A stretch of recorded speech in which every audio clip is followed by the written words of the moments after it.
प्रभु राम देव भगवान अल्लाह खुदा ईश आदि नाम एक ही शक्ति के हैं।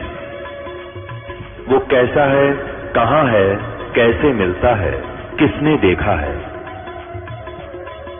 ये प्रश्नवाचक चिन्ह पूर्ण रूप से हटाने के लिए अवश्य सुनिए जगत गुरु तत्वदर्शी संत रामपाल जी महाराज के अमृत वचन सर्व पवित्र धर्मों के पवित्र शास्त्रों के आधार पर।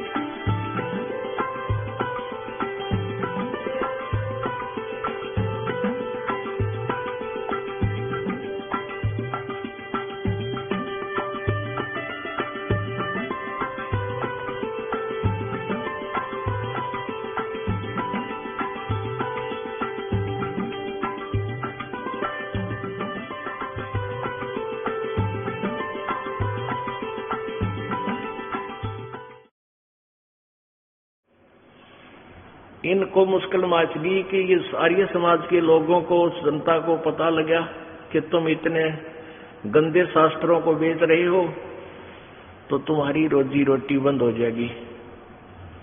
तो उन्होंने वही कार्य किया जो आज से 600 वर्ष पहले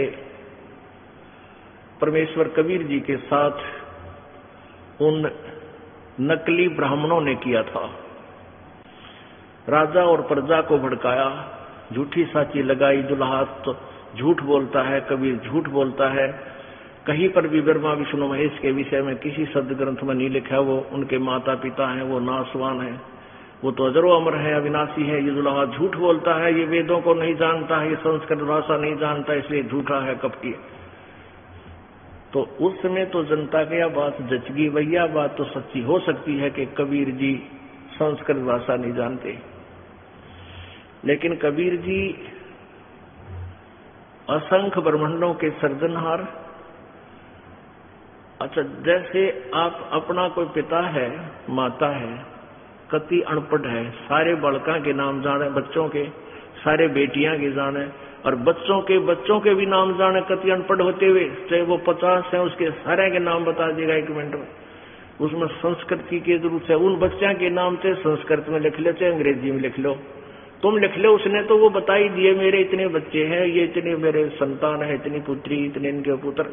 तो ऐसे परमात्मा ने वो सारी सृष्टि की रचना अपनी सिंपल लैंग्वेज में लिख रखी थी, और वही वेद व्यास जी ने संस्कृत में लिख दी। बात वही की वही है। अब जो ये दास आपको अब कथा सुनाना चाहता है, उसकी भूमिका बनी है 2.25 घंटे में। अब चाहिए 2 घंटे और इस दास को कंटिन्यूस आपको ज्ञान सुनाऊं। इब तो आपका अभी तक वो कह रहे ना, फाउंडेशन भरी है, नींव भरी है मकान उधर बनाने की। पुण्यात्माओं, जैसे ये नकली संत पंथ वो कहते हैं राधा स्वामी सबसे ऊंचा मुकाम है, वो परम धनी का नाम है वो विश्व। ये तो अटपट कितने मार ले 2 मिनट में, 1 घंटे में नरे सुनूंगा, तुम भी राजी मैं भी राजी है, मैं संत को और तुम जय जयकार करते चले जाओ। क्योंकि श्रद्धालु संत के वचनों पर अविश्वास नहीं किया करते, ये नियम है और होना भी चाहिए। लेकिन उस श्रद्धालुओं की उस श्रद्धा और भावना का दुरुपयोग कर लिया लोगों ने। इन झूठे नकली संतों, ऋषियों और महर्षियों ने हम उन श्रद्धालुओं की उस श्रद्धा का दुरुपयोग कर लिया कि कुछ भी बांट दिया, एंड बैंड। श्रद्धालु आंख मीच के बैठ गए, यूं कहते थे भाई ये कोई विवाद का विषय नहीं होता, संत जो कहते हैं वो सही होता है, हमारे समझने में फर्क है। अरे इसमें समझने में क्या फर्क है, जो बिल्कुल क्लियर लिख रखा है, एंड बैंड उवा वाई बकरिया की किधर शर न पैर इनका। अरे आज ये हमारे सदग्रंथ वेद आज भी प्रमाण दे रहे हैं, और वही आंखों देखा संत बता रहे हैं। अब ये दास आपको कुछ ये बताना चाहता था कि एक समय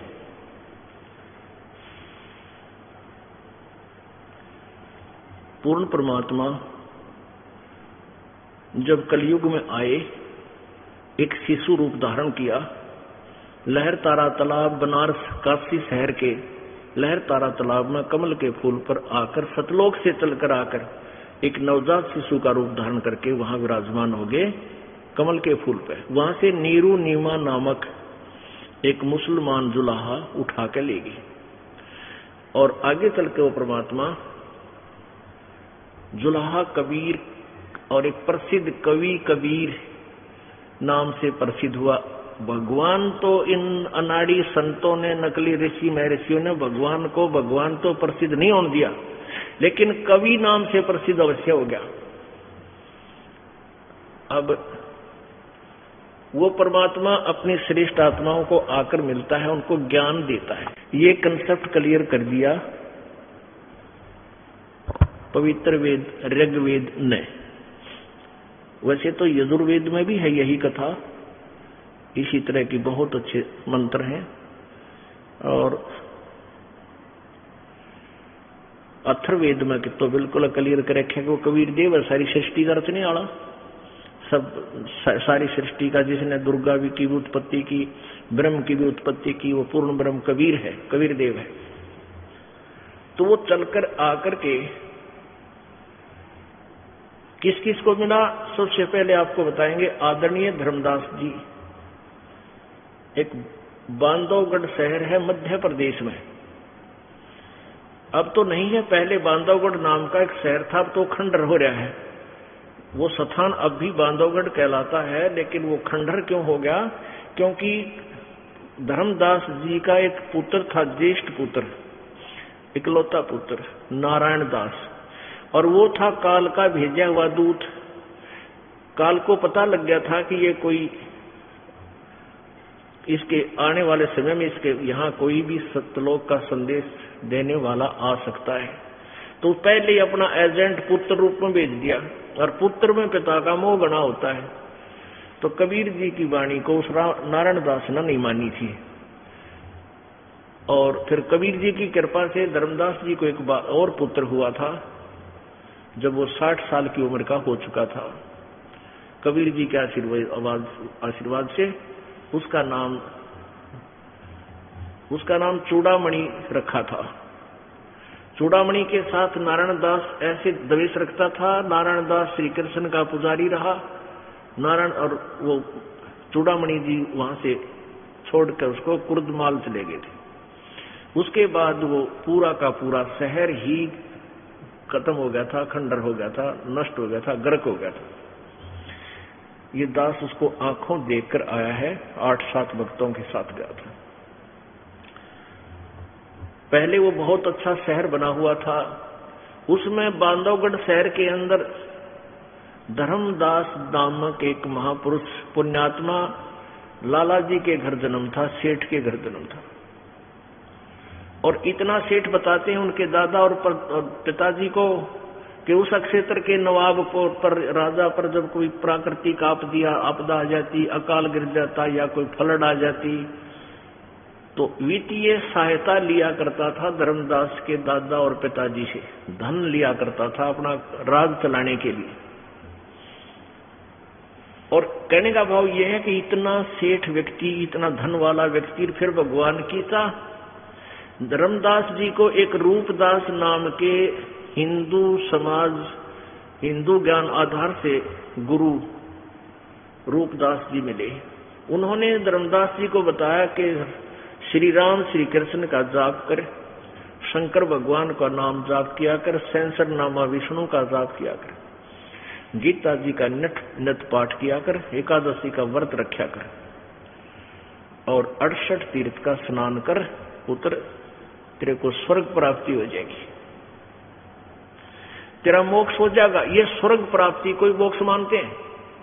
और स्वर्ग प्राप्ति तो सबसे घटिया स्थान है इस जीव के साथ, पर सबसे बड़ा धोखा है। तो धर्मदास जी अपने पूज्य गुरुदेव रूपदास जी के आज्ञा अनुसार, उनके बता दिए गए ज्ञान अनुसार समर्पण भाव से 60 वर्ष की उम्र होगी थी। अब सोच लिया था भाई अपना घूम फिर कर जैसे भी गुरुजी ने बताए हैं भगवान प्राप्ति करूंगा। तो वहां बांधवगढ़ से मथुरा में पहुंचे। बांधवगढ़ से मथुरा लगभग 800 किलोमीटर है और वहां से पैदल चल के आई वो प्यारी आत्मा भगवान प्राप्ति के लिए। पहले तो लाला जी और ये दास अब गया था सन 2000 में उस बांधवगढ़ देखने के लिए। तो वहां मध्य प्रदेश में ऐसे खंडर से हैं, बड़ी बड़ी नदियां हैं, उन नदियों के ऊपर अब तक पुल बन गए हैं और जंगलों के अंदर से ऐसे सड़कें बना रखी हैं। यानी अब गाड़ियां में जावा तो भी डर लगे, इसे लंबे लंबे बन है, उसमें ऐसे पहाड़ हैं उनके बीच का गाड़ी की तो इधर से तो इधर से। और वो प्यारी आत्मा आज से 600 वर्ष पहले परमात्मा के लिए उन जंगलों को पार करता हुआ और पैदल चल के उन नदी नालों को पार करता हुआ मथुरा पहुंचा भगवान प्राप्ति के लिए। तो वहां मथुरा में उस जोड़ में, उस तालाब में जहां श्री कृष्ण जी वृंदावन में, जहां श्री कृष्ण जी वहां गौ चराया करते थे और वहां नहाया धोया करते थे उस तालाब में। और ये बता रखा है कि उस मथुरा के तालाब में यहाँ कृष्ण जी नहाया करते थे, आड़प नो करा करते थे। उसमें स्नान करने से मोक्ष बता रखा। ऐसे ऐसे 68 तीर्थों का स्नान पर भ्रमण करने की धारणा से, उद्देश्य से, टारगेट से धर्मदास जी चल पड़ा। अब मथुरा के तालाब में स्नान किया। स्नान करके फिर कुछ स्थान लिपया, गाय के गोबर और मिट्टी से पानी मिलाकर कुछ सवत स्थान बनाया। स्नान करने के बाद एक लोटा भर के लाया उसी जल से, तालाब से, और श्री कृष्ण यानी श्री कृष्ण जी की मूर्ति ले रखी थी। वह मूर्ति के कपड़े उतारे, छोटी सी मूर्ति, उसके धोती कुर्ता मुकुट बाकट माला सारी रखा करते हैं कर्मकांडी सब लोटा धर रखा पानी का भर के कर्मकांड किया। श्री कृष्ण जी की मूर्ति को नवाया धोया, नए कपड़े पहना दिए। वो परमात्मा कबीर देव, कबीर साहब उसमें काशी में प्रगट थे। सतलोक से चलकर बनारस में आए हुए थे, जुलाहिका की भूमिका कर रहे थे और अपना ज्ञान भी प्रचार कर रहे थे। वहां से अंतर्ध्यान हुए काशी से और मथुरा में पहुंच गए, वृंदावन में, जहां धर्मदास जी वो अपनी सुबह सुबह कर्मकांड कर रहा था। और वहां से 50 फुट की दूरी पर बैठ के एक मुसलमान महात्मा जिंदा का रूप बनाकर, जिंदा महात्मा कैसे होते हैं, सिर पर टोप गोल गोल सा और एक काला ओवरकोट काला, ये देखिएगा ऐसा रूप बना के, ये ऊपर एक टोप और ये काला और एक ही ओवरकोट है, नीचे तक होता था, धोती जाती सारी एक है। ऐसा वो टोप ऐसा ऊपर ऐसा होता था, कैप ऐसा बनाकर के वेशभूषा वहां बैठ के धर्मदास जी से 50 फुट की दूरी पे। अब धर्मदास जी ने गीता जी का पाठ किया, गुरुदेव के आदेश अनुसार गीता जी का पाठ किया। उस दिन 7वां अध्याय पूरा। ये क्या करते हैं कि प्रतिदिन एक अध्याय आज पढ़ लिया, एक अध्याय अगले दिन पढ़ लिया। कोई ज्यादा बड़ा है तो उसके 4-5 पृष्ठ पढ़ दिए। यानी इस प्रतिदिन स्वाध्याय से वो अपना कल्याण मानते हैं। अब परमात्मा उसकी सारी क्रिया देख रहा था। अब धर्मदास जी ने देखा कि एक मुसलमान संत तेरी ज्ञान को सुन रहा है, तो उसने ऊंचे ऊंचे स्वर में गीता जी का ज्ञान पढ़ पढ़ कर सुनाया। धर्मदास जी ने सोचा था कि शायद इसका कल्याण हो जाए। परमात्मा कबीर जी ने सारे जो कुछ ने गीता जी में पढ़ा वो सुन लिया। तो फिर कबीर जी और निकट आकर बैठ गए उसके ज्ञान को सुनने के लिए। धर्मदास जी ने फिर और भी बहुत से अध्याय के कई अध्याय पढ़े, कई अन्य श्लोक भी पढ़े जो इम्पोर्टेंट टाइप थे। अब देखो पुण्यात्माओं, इस काल ने कैसे विलियन का रोल किया हुआ है। हम कबीर जी के बच्चे सारे कीड़ी से लेकर हाथी तक और रंग से लेकर राजा तक, ब्रह्मा विष्णु महेश तक, और हम सभी को इस काल ने इतना फूल बना रखा है, मूर्ख बना रखा है कि यही संसार है, ऐसे जन्मना मरना तुम्हारा स्वभाव है, और ये तेरी संतान, ये तेरी संपत्ति, ये तेरी कार, ये तेरी कोठी, बस इतना ही काम है। और फिर जब समय पूरा हो जाता है, एक सेकंड नहीं लाता, उसकी मृत्यु कर तपस्या पर भून कर खा लेता है। अब अपने बच्चों को अपने विषय में जानकारी देनी परमेश्वर को कितनी कठिन होगी। आज आपने सुबह भी सुना था, कल भी सुनाया था कि काल की और परमेश्वर की वार्ता हुई थी। इस काल ने ये कहा था कि कलयुग में इन प्राणियों को इतना कंडम कर दूंगा कि कोई तीर्थ पूजेगा, कोई धाम पे, कोई देवी देवताओं पर आरूढ़ होगा और तेरी एक नहीं सुनेंगे। इनको इतना कर दूंगा, तेरी एक नहीं सुनेंगे और मेरी ओर होकर वाद विवाद किया करेंगे तेरे साथ। कबीर जी से कहा, जोगजीत से कहा था, जो परमात्मा जोगजीत रूप में इस काल से मिले थे। तो अब देखो परमात्मा कबीर जी वहां आए, अपने बच्चे को अपनी शरण में लेना चाहते थे। उसको पता था यदि मैंने ये कह दिया कि धर्मदास तू गलत साधना कर रहा है, तो ब्रह्मा विष्णु महेश को अजरो अमर कह रहा है, ये अजरो अमर नहीं है, तो धर्मदास एक नहीं सुने और 36 बात सुना देता और विवाद पैदा कर देता। ये मुसलमान है, हमारे हिंदू धर्म के देवताओं को बुरा बताता है, पंगा पा दे।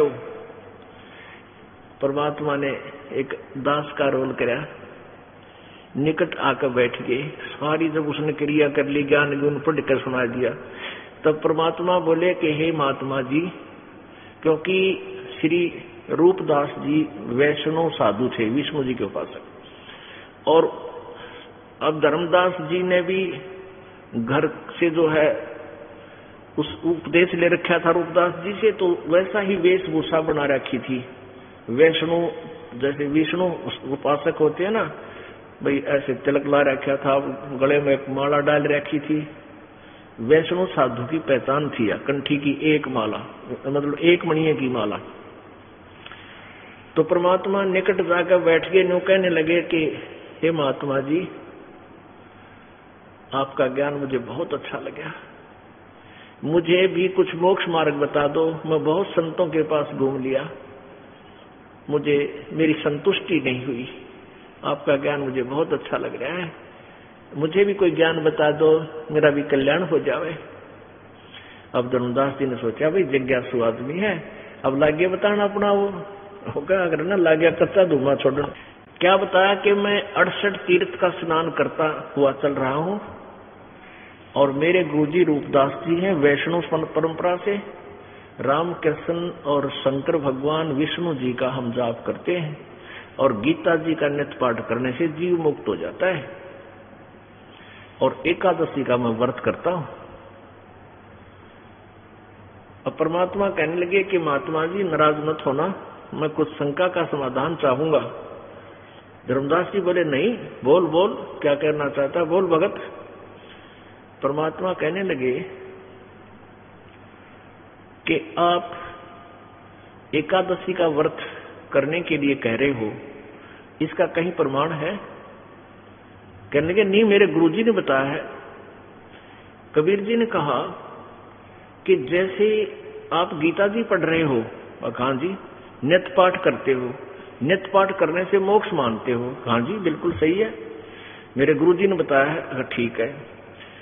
एक किसान था और उस किसान को एक वृद्ध अवस्था में बालक बेटे की उत्पत्ति हुई, प्राप्ति हुई। तो उस किसान ने सोचा कि तेरी 60-65 साल की उम्र होगी, लड़का भी 5-7 वर्ष का है, तो कहीं ये आने वाले समय में अपने खेती के कार्य में मार ना खा जावे। अपना पूरा अनुभव लिख दिया, प्रत्येक क्रॉप का, प्रत्येक फसल का सीजन, समय, कितना बीज बीजना चाहिए, बीजने से पहले कितनी बार उसकी जमीन की गुड़ाई करनी चाहिए, पहले फर्स्ट वाटरिंग किस समय देनी चाहिए, यानी प्रथम सिंचाई, ये सब लिख दिया।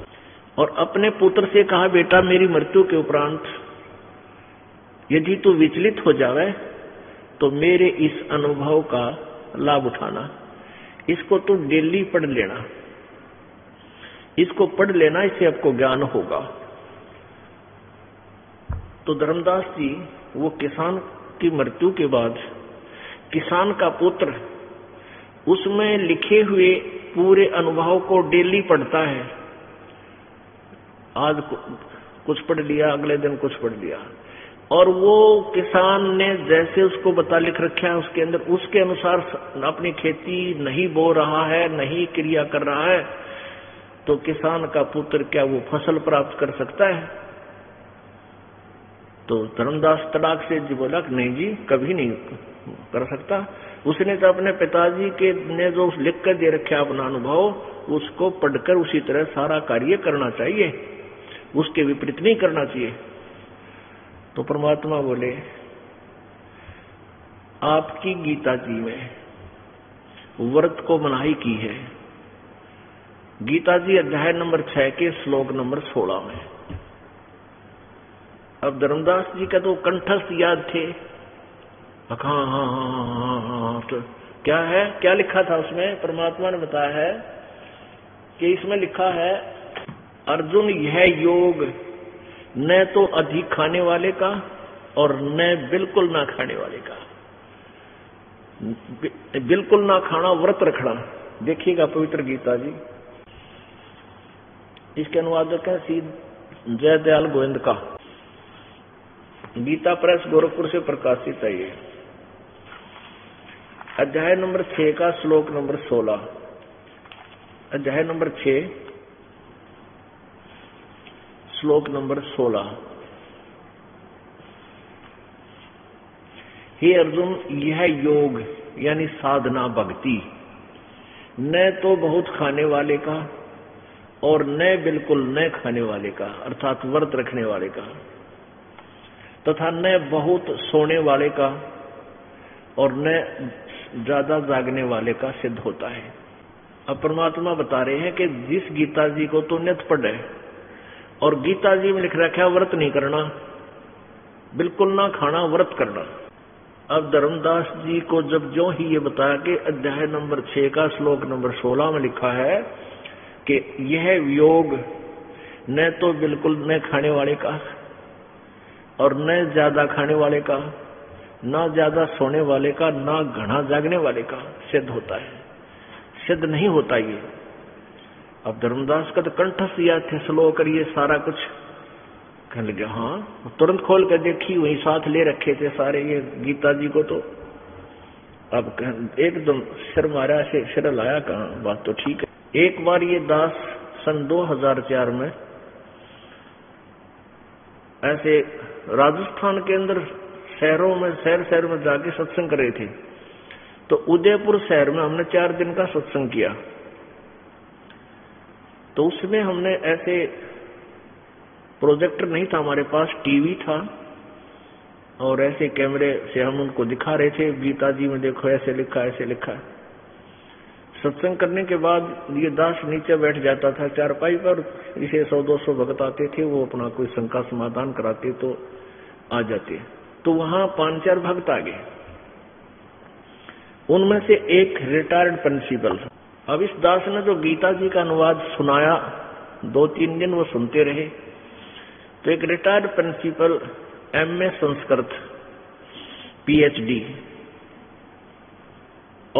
और भी कई भक्त थे। उनमें से एक बहन नाम लेने की इच्छुक, तो कहने लगी जी मैं व्रत ना छोड़ दूं एकादशी का। और मैंने कहा आप गीता जी को मानते हो? कहा जी गीता जी का रोज पाठ करती हूँ। मैंने कहा बेटी 6 अध्याय का 16वें श्लोक में ऐसे लिखा, मेरे बोलने से पहले उस बेटी ने उस संस्कृत में श्लोक सुना दिया। तो बोली हाँ जी सही लिख रखा, सुना भी दिया संस्कृत और उसका अनुवाद भी सुना दिया। तो मैंने कहा आपने यू घोट घोट रखा था, इसका पता नहीं था, इसमें इसका अर्थ क्या बनता है। वो बोली जी बात की सही है। तो उसने तुरंत नाम ले लिया। एक वो बैठा था वहां पर प्रिंसिपल रिटायर्ड, वो कहने लगा जी आपने जो गीता जी का अनुवाद किया है ना, ओहो कमाल कर दिया। बोला ऐसा तो महर्षि दानंद ने भी नहीं किया। अरे तरह माता ने किस्त तोल दिया। उसने क्या है ना मेरा था महर्षि दानंद ने, महर्षि दानंद ने भी नहीं किया ऐसा था। ठीक है भाई बालक सतुम ही तो इतना था तेरी समझ में कि उसने कुछ 21 है बोला होगा दास। तो धर्मदास जी ने सुन लिया और पढ़ लिया और देख लिया, लेकिन वो अहम, वो अभिमान डाउन ना हुआ। फिर कहने लगा हम कोई जीव हिंसा नहीं करते।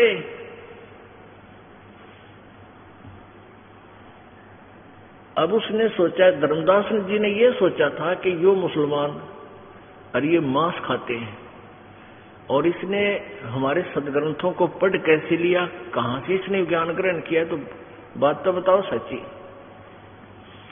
परमात्मा बोले सुन ले धर्मदास जी, जीव हिंसा की सुन ले, आप जीव हिंसा नहीं करते। आप कहां से चल कर आए हो? कि बांधवगढ़ से। कितनी दूर है यहां से बांधवगढ़? के 250 कोस लगभग, यानी 750-800 किलोमीटर। तो वहां से कैसे आए हो? कि पैदल चल के आए हो मैं। तो वहां से यहां तक आने में आपने कितने जीव मार दिए आपके पैरों तले कुचल कुचल के। और जिस जोड़ में तू कल्याणार्थ आया है स्नान करने के लिए इस तालाब में, इसमें कितने जीव जंतु हैं। देख तेरे इस लोटे में, वो जल का लोटा वहीं रखा था, आधा पानी बचा हुआ जल। कह लगे देख इसमें कितने जीव हैं, झांक इसके अंदर। और तूने स्नान करके इस जल में ऐसे लाखों जीवों का सत्यानाश कर दिया। और तू जीव हिंसा कहता, मैं जीव हिंसा नहीं करता। और जितने ये तूने ये लिपि है ना स्थान शुद्ध करने के लिए गोबर से और गारा से, इस स्थान में तने करोड़ों जीव मार दिए सूक्ष्म। अब धर्मदास ने सोची वही तो बड़ा निकम्मा आदमी टकराया सुबह सुबह, सारी उल्टी बात कह। फिर परमात्मा ने और भी बहुत सी ज्ञान बताया कि जैसे गीता जी के 7वें अध्याय को आपने पढ़ा, और 7वें अध्याय के 12 से लेकर 15 श्लोक ने पढ़ कर देखिए स्वामी जी। परमात्मा कहते धर्मदास जी को, अब देखियो पुण्यात्माओं, श्रीमद् भगवत गीता जय दयाल गोविंद का द्वारा अनुवादित है। अध्याय नंबर 7 का श्लोक नंबर 12 से 15। और भी जो सतोगुण से उत्पन्न होने वाले भाव हैं और जो रजोगुण से तथा तमोगुण से उत्पन्न होने वाले भाव हैं, उन सब को मुझसे ही होने वाले ऐसा जान, परंतु वास्तव में मैं उनमें मैं और वे मुझ में नहीं है। अब इसका अर्थ ये है कि यू काल भगवान गीता ज्ञान दे रहा है अर्जुन को, और ये कह रहा है कि ये तो तीनों गुणों से, रजगुण ब्रह्मा से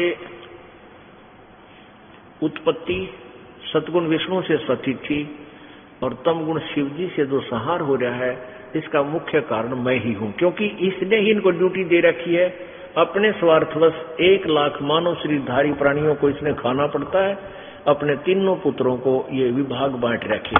और ये कहता कि मैं इनमें नहीं और ये मुझ में नहीं। ये इनसे न्यारा है, 21वें ब्रह्मांड में रहता है, इनको भी नहीं पता। वहां से इनको कंट्रोल करके और चला रहा है।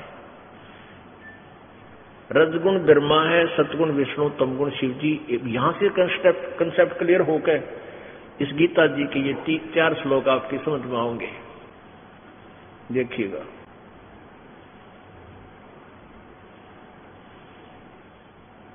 अथ देवी भागवतम सभाष्टिकम समातम, खेमरा श्री कृष्ण दास प्रकाशन, बंबई।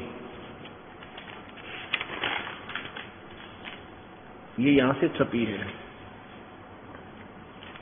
सर्वाधिकार प्रकाशक द्वारा सुरक्षित है। मुद्रक एवं प्रकाशक खेमरा श्री कृष्णदास, अध्यक्ष श्री वेंकटेश्वर प्रेस, खेमरा श्री कृष्णदास मार्ग, बंबई। इसके तीसरे स्कंद में यहां तीसरा स्कंद प्रारंभ होता है। अथ श्रीमद देवी भागवते बासाटी का युक्ते, तृतीय स्कंद है प्रारंभते। इस तीसरे स्कंद के 5वें अध्याय में, यहां 11 पृष्ठ नंबर 11 पे अध्याय नंबर 5 के और श्लोक नंबर 7 में 8 में शंकर भगवान कहता है, हे माता, यदि हमारे ऊपर सदा आप दया युक्त हो तो हमको तमोगुण में किस प्रकार प्रदान किया है? ब्रह्मा रजोगुण और हरि सत्वगुण। यह संस्कृत देखो साथ में, यदि दयाधर्मनान सदाम्बिके कथम अहम विहित है, मुझे किस प्रकार बना दिया। तमोगुण और कमल से उत्पन्न होने वाले ब्रह्मा को रजोगुण संभव, और सुहित किमु सतोगुण हरि, विष्णु को हरि कहे हैं, विष्णु को तूने सतोगुण क्यों बना दिया। इति सिद्धम रजगुण ब्रह्मा है, सतगुण विष्णु, तमगुण शिव जी। अब यहां से शुरू होगा अब ये सारा खेल। ये देखिए शिवपुराण गीता प्रेस गोरखपुर से प्रकाशित।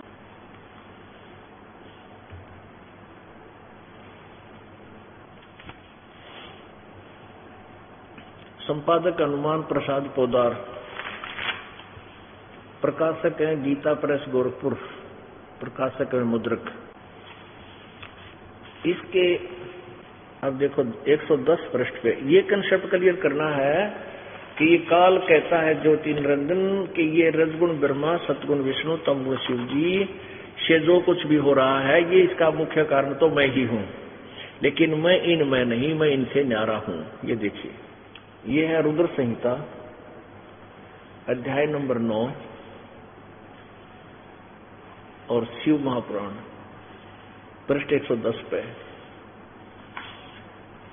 इस प्रकार ब्रह्मा, विष्णु तथा रुद्र इन 3 देवताओं में गुण हैं, यानी रजगुण ब्रह्मा है, सतगुण विष्णु, तमगुण शिव जी। परंतु शिव ये काल गुणातीत माने गए हैं। अब ये देखिए यहां पर,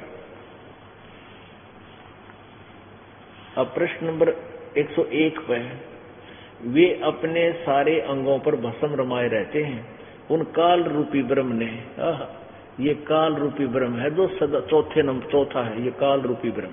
इससे हम इतना ही लेंगे, ज्यादा नहीं। अब पढ़िएगा श्रीमद भगवत गीता अध्याय नंबर 7 के श्लोक नंबर 12, 13, 14 और 15। इसमें स्पष्ट कर दिया परमात्मा ने कि देख धर्मदास, तू के पूजा कर रहा है। अध्याय नंबर 7 का अब पढ़िएगा श्लोक नंबर 12। अब समझ में आओगा आपके। और भी जो सतोगुण विष्णु से उत्पन्न होने वाले भाव हैं, जो सतोगुण से अर्थात विष्णु से उत्पन्न होने वाले भाव हैं, यानी सतीथि, और जो रजोगुण से सृष्टि यानी उत्पत्ति जीवों की, और तमोगुण से यानी संहार, इन सबको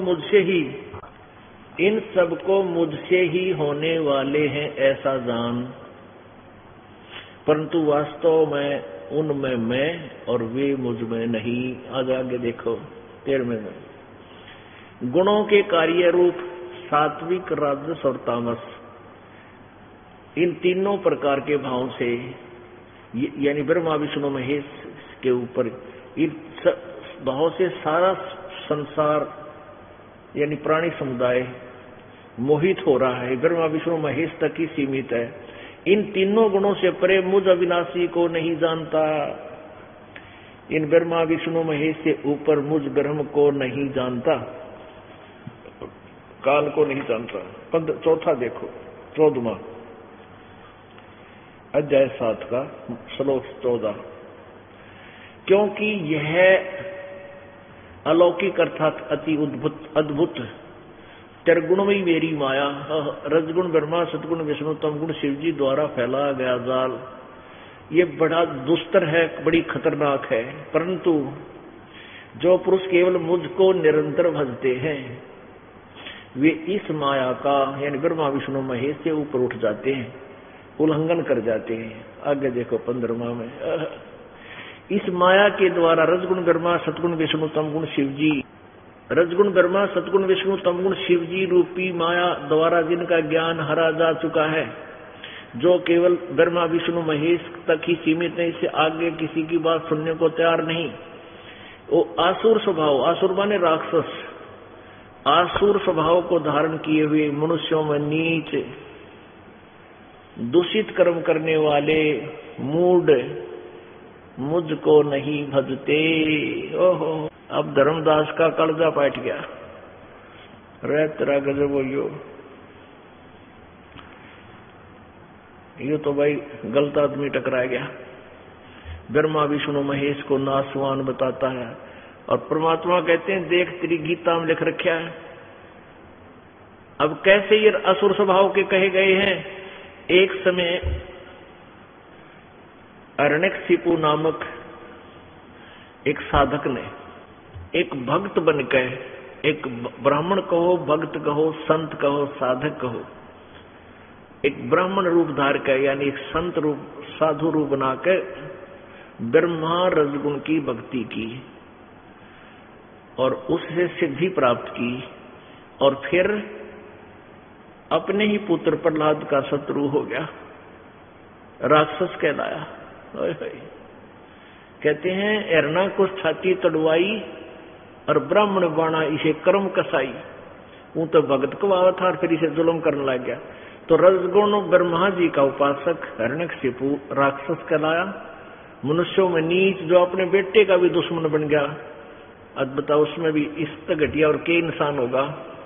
अब रावण ब्राह्मण था, भक्त था, उसने साधना की शिव जी की, तमोगुण शिव की, सर्वविदित है, वह रावण राक्षस कहलाया और किसे जुल्म किए?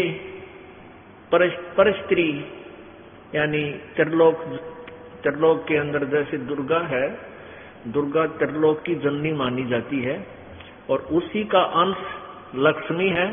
लक्ष्मी ही सीता रूप में आई हुई थी, अपनी ही माता का अपहरण किया, पत्नी बनाने की चेष्टा की, तो कैसे दुष्कर्म किए, राक्षस कहलाया, कुत्याली मौत मरा। एक भस्मागिरी नाम का साधक था, उसने शिव जी के कैलाश पर्वत पर उसके मकान के सामने, अपने महल के सामने, शिव जी के महल के सामने ऊपर को पैर करके नीचे न सिर करके 12 वर्ष तक सिरासन पर तप किया। मन में के दोष था कि भगवान शिव जी को प्रसन्न करके वचनबद्ध करके इसे ये भस्म कड़ा लूंगा। जो भस्म कड़े में ये गुण था जो भगवान शिव जी ने पहन रखा था, एक कड़ा, कि किसी के सिर पे उस कड़े को ऐसा करके भस्म शब्द बोलते ही वो जला देता था, नष्ट कर देता था। उसके मन में ये था कि भस्म कड़ा भगवान शिव जी से लेकर के शिव जी को मार दूंगा, पार्वती को पत्नी बनाऊंगा। इस उद्देश्य से 12 वर्ष तप किया। पार्वती जी के प्रार्थना पर भगवान शिव ने उस भस्मागिरी से पूछा कि महात्मा क्या मांगता है, मैं तेरे से प्रसन्न हूं।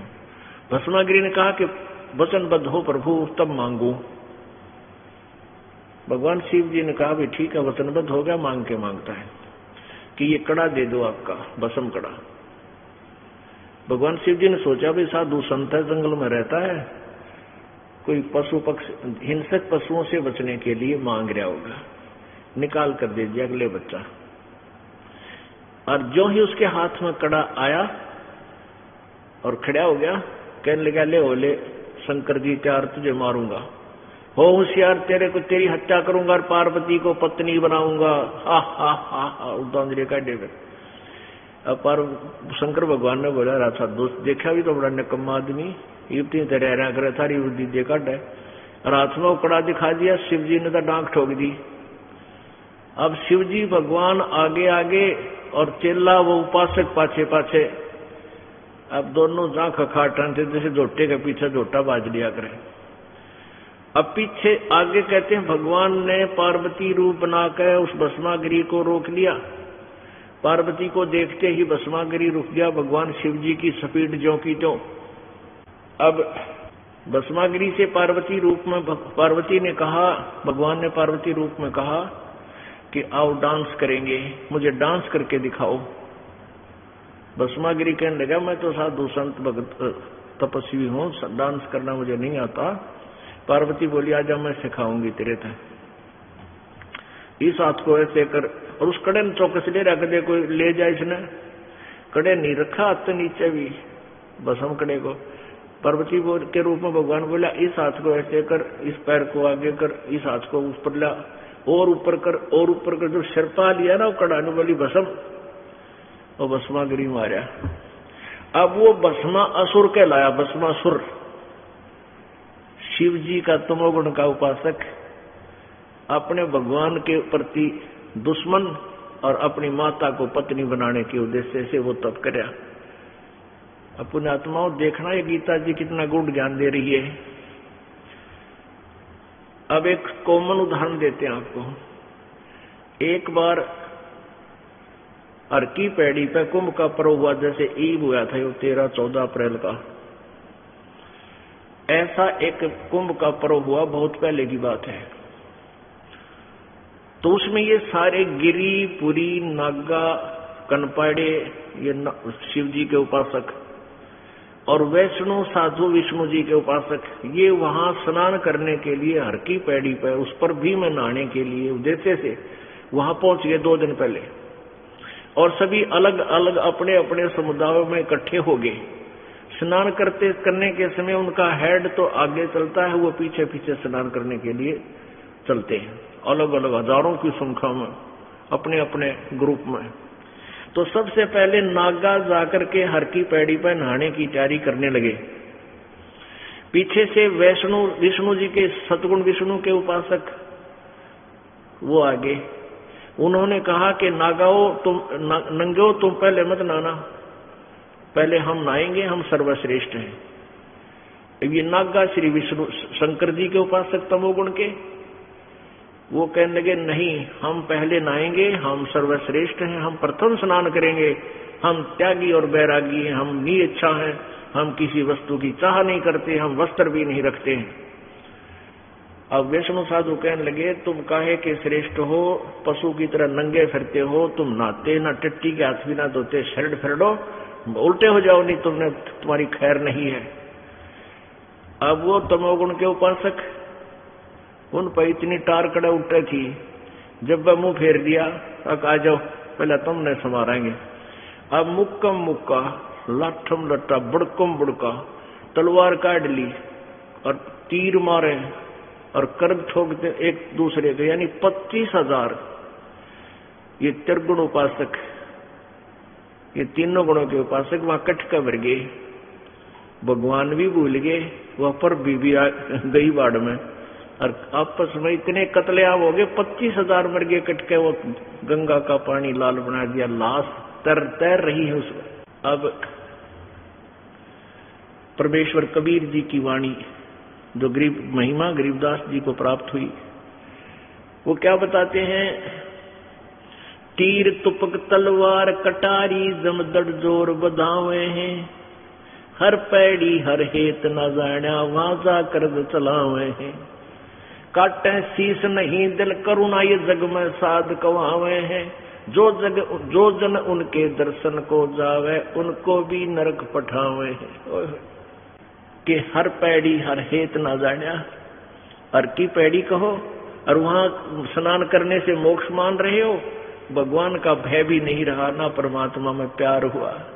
हर पैड़ी हर हेत न जाना वाजा तेग चलावे हैं, और कट्टे शीस नहीं जल करुणा वो जग में साध कवावे हैं। शिरक यानी कत्लेआम कर रहे हैं, और उन साधु महात्मा कहते हो तुम। ऐसे व्यक्तियों के तो दर्शन करने भी कोई भक्त जागा, उनका शिष्य भी बन गया, तो उनको भी नरक ले जाते हैं, अर्थात वो तीनों गुणों के उपासक। अब के कर्म किया, गीता जी का ज्ञान फिर पढ़िए एक बार। 7वें अध्याय का 15वां श्लोक आपको फिर सुनाते हैं।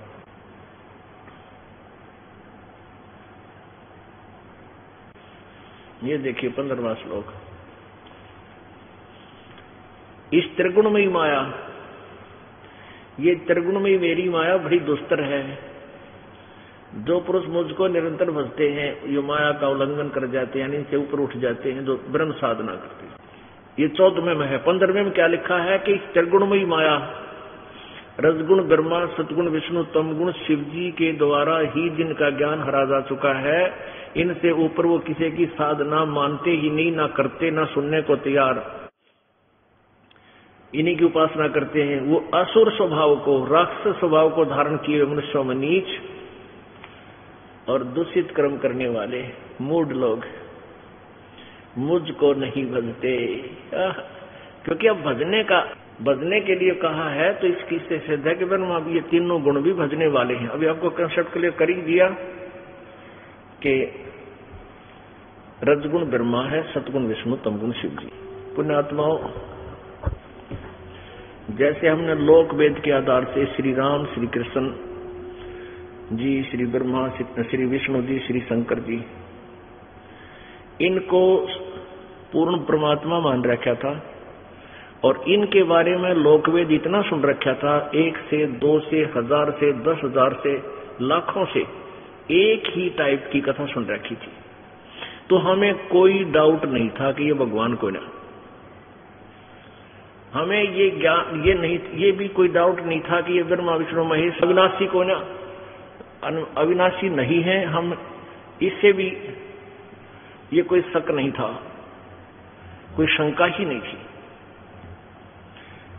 तो उनके विषय में जिसने भी कोई जैसे सांगिया न सांग बनाए, तो वह भी हमने अच्छे लगे।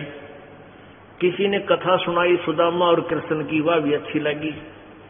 और किसी ने कैसा ही ज्ञान दे दिया इन भगवानों के बारे में, हमें नो ऑब्जेक्शन था और प्यार से सुनते थे। हाँ, ऐसा ही है। अब विष्णु, भगवान कबीर जी को, परमात्मा को परमात्मा सिद्ध करने के लिए ये 2-2, 3-3 घंटे का सत्संग, ये प्रमाण ढेर सारे आपको दिखाने पड़ते। और इन सब को रह रहकर इसलिए दिखा रहा है ये दास कि आपको इतना रंग दूं, आपके मन में नो ऑब्जेक्शन हो जाए कि कबीर भगवान को ना, कोई नो के परमात्मा कबीर नहीं है, आप उनकी कति नहीं मानो। और एक बार जब यू ज्ञान पूरे जन तक पहुंच जाएगा, फिर इस दास का यू काम हल्का हो जाएगा। फिर इन वेदों और पुराणों और इनके दिखाने की मुझे आवश्यकता नहीं पड़ेगी। फिर तो एक साधारण से आपको प्रवचन किया करेंगे और सबके हृदय में ये समा जाएगा कि गुरु जी जो, महाराज जी जो बात करें वो सच्ची है। और अब ये है कि जो दास मौखिक सुनाता है तो लगता है झूठ बोल रहा है, झूठ बोल रहा है, और जब ये प्रमाण सामने करता है तो दांता तरह उंगली दबाते हो। अब धर्मदास जी ने सोचा कि भाई ये तो अच्छा नालायक टकराया सुबह सुबह और बात सारी सच्ची गए, लेकिन वो अभिमानवश ना माने, नहीं हमारा ज्ञान श्रेष्ठ है, हमारे गुरु जी ने बता रखा। अब गुरु जी ने तो उल्टा पेड़ा पढ़ा रखा, 2 दूना 6 पढ़ा रखा तेरे, ईब करके कैलकुलेशन देख ले। तो कहने लगा, बाबा जी ए जिंदा तू बना ना बोला है, तेने मेरा दिल दुखा दिया, तेने पाप लगेगा। तो ब्रह्मा विष्णु महेश को नासवान बताता है। परमात्मा बोले, भाई मैं ना बताता, ये तुम्हारे इतिहास बताओ इनके, देख देवी भागवत पढ़ के देख, 3 सेकंड में पढ़ ले महात्मा जी, इस तुम्हारी देवी पुराण में देखिए।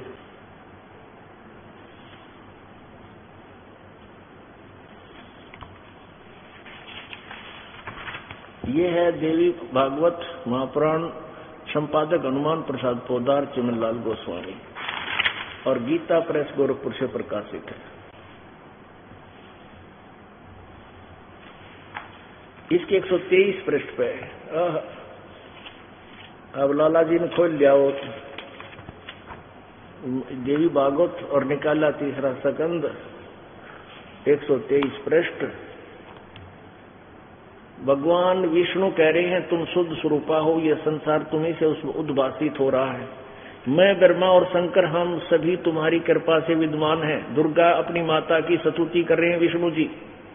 हमारा आविर्भाव जन्म, तिरोभाव अर्थात मृत्यु, हमारा तो जन्म और मृत्यु होता है, हुआ करता है। हम अविनाशी नहीं है, हमारा तो जन्म मृत्यु हो नाशवान है। केवल तुम ही नित्य हो यानी अविनाशी हो, जगत जननी हो, प्रकृति और सनातनी देवी हो। शंकर भगवान बोले देवी यदि महाभाग विष्णु तुम्ही से प्रकट हुए हैं तो उनके बाद उत्पन्न होने वाले ब्रह्मा भी तुम्हारे ही बालक हुए, फिर मैं तुमगुणी लीला करने वाला शंकर क्या तुम्हारी संतान नहीं हुआ? अर्थात मुझे भी उत्पन्न करने वाली तुम ही हो। शिवे, संपूर्ण संसार की सृष्टि करने में तुम बड़ी चतुर हो। इस संसार की सृष्टि, स्थिति और संहार में तुम्हारे गुण सदा समर्थ हैं। उन्हीं तीनों गुणों से उत्पन्न हम ब्रह्मा विष्णु एवं शंकर, रजगुण ब्रह्मा, सतगुण विष्णु, तमगुण शिव जी, नियमानुसार कार्य में तत्पर रहते हैं। हम केवल वर्क डन ही दे सकते हैं जो हमारे को आदेश दिया जाता है। अब इससे कितने कंसेप्ट क्लियर हो गए? एक तो दुर्गा इनकी माता ब्रह्मा विष्णु महेश की, रजगुण ब्रह्मा है, सतगुण विष्णु, तमगुण शिव जी, ये नासवान है, इनकी जन्म मृत्यु होती है। अब इस प्रकार उस प्यारी आत्मा, पुण्य आत्मा धर्मदास जी को परमात्मा ने ये सारी कहानी कथा सुनाई। और फिर ये लंबी कथा है लेकिन इस समय का अभाव हो गया, थोड़ा शॉर्टकट मारना पड़ेगा। जब इस सारे ज्ञान को समझ गया वो धर्मदास, क्या कहा? भक्ति दान गुरु दीजियो देवन के देवा हो। भक्ति दान गुरु दीजियो देवन के देवा हो। जन्म पाया भूलूं नहीं करहूं पद सेवा हो। जन्म पाया भूलूं नहीं करहूं पद सेवा हो। भक्ति दान गुरु दीजियो देवन के देवा हो। भक्ति दान गुरु दीजियो देवन के देवा हो। तीर्थ व्रत मैं ना करूं ना मंदिर पूजा हो। तीर्थ व्रत मैं ना करूं ना देवल पूजा हो। मनसा वाचा कर्मणा मेरे और न दूजा हो।